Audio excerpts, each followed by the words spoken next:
इस साल चैत्र नवरात्रि 9 अप्रैल से शुरू होने जा रही है। रामनवमी पर नवरात्रि का समापन होगा। वहीं ज्योतिष आचार्य पंडित पंकज पाठक ने लोकल 18 को बताया कि हमारे धर्म ग्रंथों के अनुसार नवरात्रि के 9 दिन मां दुर्गा भक्तों के बीच धरती पर निवास करती है। साथ ही चैत्र माह के शुक्ल पक्ष की प्रतिपदा तिथि से चैत्र नवरात्रि की शुरुआत हो रही है। इस बार चैत्र नवरात्रि पर माता घोड़े पर सवार होकर आएगी। जानिए देवी के इस वाहन का क्या है संकेत। चैत्र नवरात्रि चैत्र शुक्ल पक्ष प्रतिपदा अर्थात गुड़ी पड़वा से प्रारंभ होती है और इसे चैत्र नवरात्रि या बासंती नवरात्रि भी कहते हैं।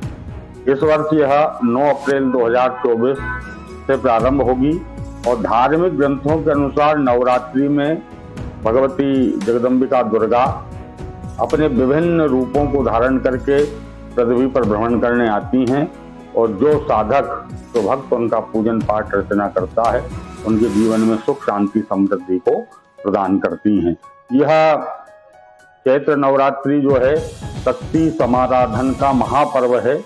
दुर्गा सप्तशती में लिखा है यम यम चिंतयते कामम तम तम प्राप्नोति निश्चितम। जो जिस कामना से भगवती की नवरात्रि में आराधना करता है तो भगवती यदि प्रसन्न होती हैं तो उसकी वह मनोकामना निश्चित पूर्ण करती हैं। आप जिस भी कामना से नवरात्रि में भगवती का पूजन करेंगे वह आपकी कामना निश्चित ही पूर्ण होगी, आपकी मनोकामना पूर्ण होगी।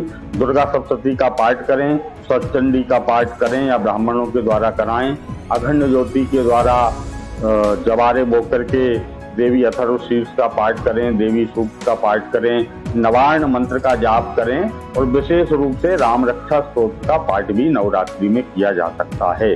9 अप्रैल को सूर्य उदय के साथ एक दिन पूर्व 8 अप्रैल को प्रतिपदा तिथि लग जाएगी, लेकिन हमारे यहाँ सूर्य उदय से ही किसी व्रत की मान्यता रहती है।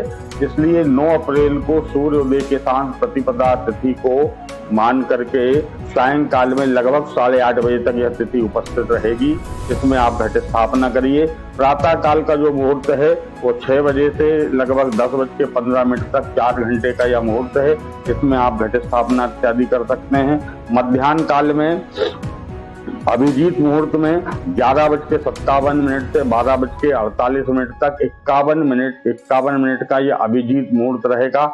इस मुहूर्त में आप घट स्थापना कर सकते हैं, अखंड ज्योति प्रारंभ कर सकते हैं। इसके अतिरिक्त पंचांगों में जो चौघड़िया से मुहूर्त रहते हैं या लग्न के अनुसार जो स्थिर लग्नों के मुहूर्त रहते हैं उन मुहूर्तों से भी हम घट स्थापना करके अपनी पूजन आराधना को प्रारंभ कर सकते हैं। इस बार जो नवरात्रि है वह पूरे 9 दिन की नवरात्रि है। कोई तिथि घट नहीं रही है, तिथि का क्षय नहीं हो रहा है, दिन कम नहीं हो रहे हैं। पूरे 9 दिन की नवरात्रि है। जब पूरे 9 दिन की नवरात्रि रहती है तो उसको अति शुभ माना जाता है, विशेष प्रकार से शुभ माना जा सकता है।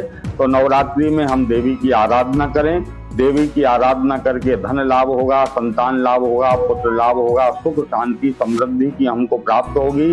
राजनीतिक क्षेत्र में विजय की प्राप्ति होगी, शत्रु का नाश होगा, शत्रु नष्ट होंगे, प्रतिद्वंदी जो हैं वह दूर होंगे, समाप्त होंगे, सुख शांति समृद्धि की हमको प्राप्ति होगी। और भगवती की विशेष आराधना करने से बड़े बड़े रोग, महामारी जनित रोग भी शांत हो जाते हैं, ऐसा दुर्गा सप्तशती में लिखा है। तो आइए आने वाली जो नवरात्रि है इस नवरात्रि में हम सभी मिलकर के राष्ट्र के कल्याण के लिए, राष्ट्र की उन्नति के लिए भगवती दुर्गा के विभिन्न स्वरूपों की आराधना करें और पुण्य लाभ को प्राप्त करें।